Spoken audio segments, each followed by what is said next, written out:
I went to Kerala and I found this person who was the same Gurukul who started the Kalari in Isha.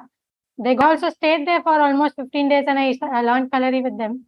It was like that very traditional model where niche they have that Kalarika akhada kind of a thing, and up they have the living area. So they have rooms which they give to people who are coming to study Kalari. And so, yeah, I stayed there for 15 days and it was really amazing. I did not imagine, again, as Purti was saying, at least I was fit that time. I was already traveling. So I'm like, chalo, let's try. But in my mind, I could never imagine that this is possible. I thought, let's see what it is. So I went and first day they made me do kicks, okay? Barely, like I think 10 minutes warm up and then straight you're throwing the leg up and doing kicks. And I'm like, how am I doing this? But then because they tell you to do, you do it. Like, well, you're standing over there in front of everyone. You also have that embarrassment to face where if you can't do it, like what will you do? So you do with that some kind of pressure. But it was quite fascinating. After 7 days, I was amazed what all I could do. So they took me till this, the Irati thing. Irati, where you're actually going down and you're coming up. It's like, and I don't remember it much now because it was almost 2.5 years back. I learned those that 15-day thing. But that Irati for me was one milestone. I never imagined in my whole life I will be able to do something like that.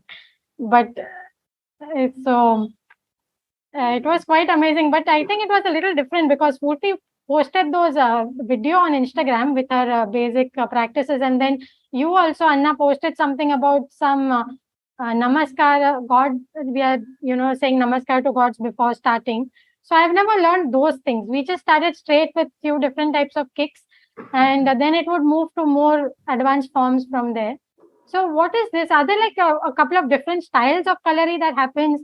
Or is it that you can choose what you want to impart depending on the student? Because since Purti came in a certain way, that she had to learn some other style of stuff. So from what my Gurukul told me, I don't remember the exact terms in Malayalam, but earlier in those days, Kalaripayattu was mainly focused either on using marma muraigal, or using this for the sake of treatment, Ayurveda, Siddha, a combination of this or just one of the disciplines. Thirdly, combat style. This was one of the three main classifications. Much later, the Kalari styles got classified based on the region, northern style, southern style, or Malabar style, or the central Kerala style. Like this, the styles started getting classified. If you see, a lot of the basics are same. Verbal instructions start differing. The style starts differing. For example, when you look at India as a whole, when you say classical Indian dance, people might not be able to really distinguish between Kuchipudi, Odissi, Bharatanatyam, right? That way, even Kalaripayattu, unless you watch closely or unless someone who's trained very well, might not be able to notice these significances. But still, all these different regions, wherever the Kalaris are, depending on the Guru, the lineage of masters, styles differ, practices differ, and many other differences are available. Yeah. So you are saying there are a lot of different schools, region-wise and all that. So what should we, as people who don't know all this, we are not in this sphere, right? So one thing is, obviously, if we have some contact nearby or someone we know, then we can contact that person to learn. But if we want to learn, how do we choose a school? What is correct for us? How to go about it? Okay. This was also a challenge for me. Though there are many different styles. An even more important thing is to choose the right master. Okay, and if you have a background about Kalaripayattu, and then you will know how the classes are being held, how it is taught, how the students are treated.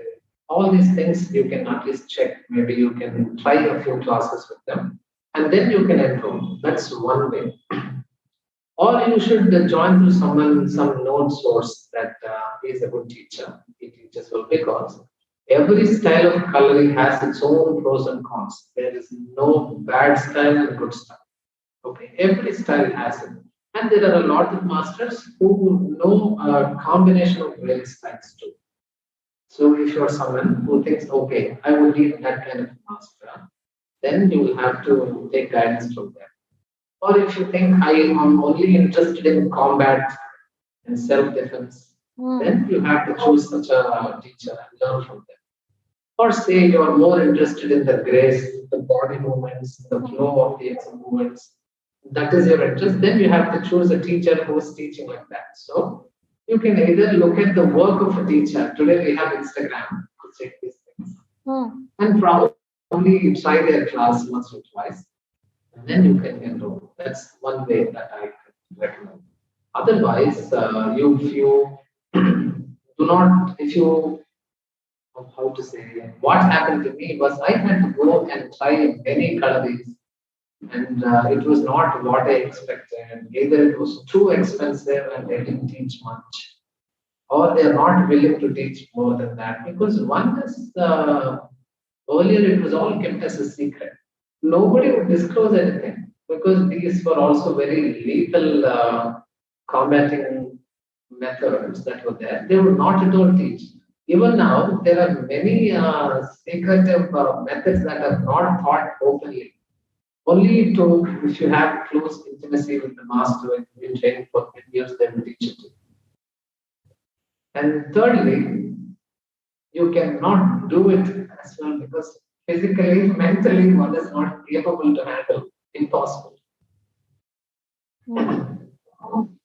Anna, but like, I mean, though we have Instagram and all of that, I see a lot of people like just doing it very casually. Like it's like yoga, right? Like how there is now the yogic practices have been diluted. Even I feel Kalari, like people have started in the name of mixing with holistic other styles. They've made it little loose. So how does one actually differentiate? Like as you said, and I feel that the traditional masters, they may not be online as well. So like you said that you actually walked through Kerala and you actually went hunting like that. So if somebody walked through Kerala, I mean that's he walked. Well, I had a motorcycle to ride. Oh, yeah, that's true. So I mean, what is your take on that? So, in today's world, if Kalari has to be learned in an authentic way, a Gurukulam type of education is the only way.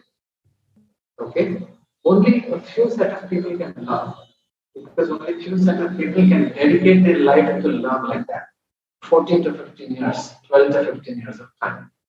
So, they will be able to learn Kalari in its most authentic way and also by developing their physical strength level by level.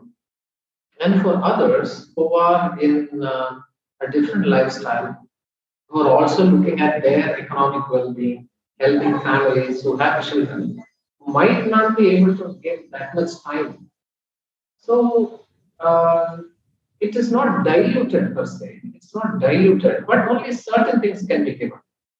You get my point? A few things can be given, few things cannot be given. So what's happening on Instagram, YouTube, Twitter? Of course, some of them display enormous amount of skill, which has actually come through years of dedication. Everyone might not be able to do that, may or may not be safe to. That is secondary. Because I would like to bring this point now. When you said you started directly with leg swings, it may or may not work for everybody, depending on what was your prior experience with exercise, fitness, all that. Certain masters, each master has their own approach. They might know what is their strategy. So, in my strategy, I always strengthen one's basics. For example, how to hold one's leg straight is a very basic thing a person needs to know. Only then you can do their count, right? So there's a lot of people don't even have the awareness what straight leg means. So I first work on that. and then little by little go up in the ladder. Even for a simple thing like nail craft, people are actual gurus don't even come on Instagram, and there are people are doing all this Kalaripayattu in a very casual way. The same thing has happened to yoga, Bharatanatyam, whatnot. For every profession, every art, every skill is there. Yeah. And truly, people who are supposed to come to the limelight have not come. That is also there. That's also true. For example, one of my, because I trained under many Gurukul, one of my Gurukul under whom I am continuing my training even now is an extraordinary man, very extraordinary man. But there are other people who are very good with technology, very good with marketing, and done a great job. Okay, that's there. Maybe Yeah, that's like, there only. But is it okay to jump directly into Kalari without strengthening, like as you mentioned? Because I feel that is like, I've seen, I mean, certain people take Kalari classes, but they have the posture, the finesse, I mean, without strengthening, can hurt themselves as well, right? most people end up with knee injuries or lower back injuries when they start Kalaripayattu abruptly. That only tells that body is still not prepared. So you have to gauge very well to whom you can teach what. Because even in Kalaripayattu, there are many preparatory exercises. Not that it's not there. Many abhyas is what we call. From simple level to extreme advanced level, there are many abhyas. Thousands of exercise forms are there. Okay? It is just that they have to choose this right. You can either call it Kalari Abhyasangal or you can simply call it strength and conditioning as what we also call today. But setting the right base is the most important. Otherwise, people start, their postures start changing according to their current, for example, if some people, their hips would be in an abnormal way, their spine would come like this, chest would come like this.